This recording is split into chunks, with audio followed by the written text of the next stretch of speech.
เจ้าพี่น้องเด้อพี่น้องเอ้ยใครข่อยดอกเฒ่าแก่แล้วเด้อบ่ได้ไปอินตะปีแต่น้องเฮิงจึงวนอยู่เฮือนน่ะลูกหลานเด้ใครมาพ้อพี่ชายนั่งวงเวียนนี่มีติ่ง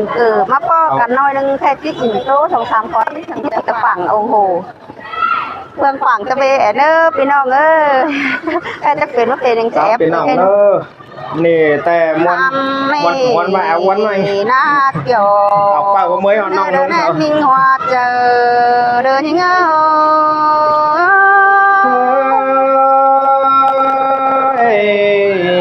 สิงแต่น่ะปันไหนน้อง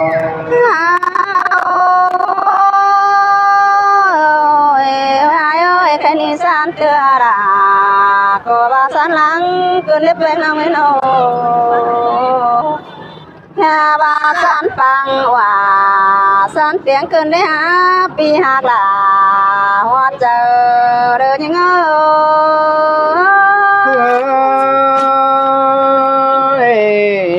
สารเจ้าจังได้จบก็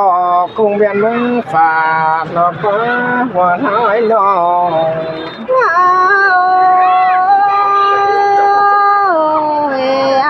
แค่นี้หึงตามนั้นไปเห็นเดือปีแป้งของปอเกินเด้สายก็น้องนี่บุญโซเลยจอบปอมาแม่นหนัง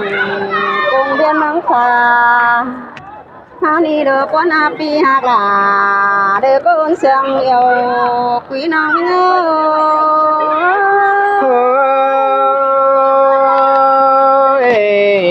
สิแต่ละปี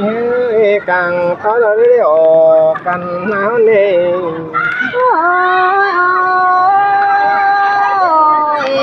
ปีแป้งเอ้ยบังอังเด้อแก่งบังเอ้ยแน่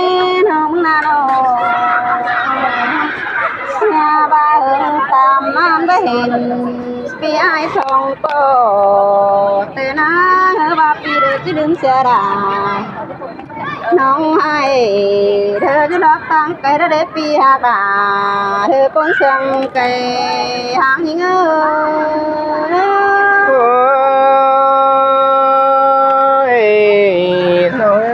ชื่อบ้างหลายเป็นบ่อยเปียมอนทองปอนั่นเอง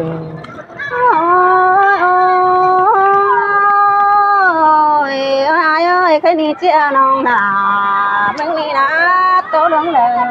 มาได้ฮะน้องเก่งโตหลวงเลยเด้อจัง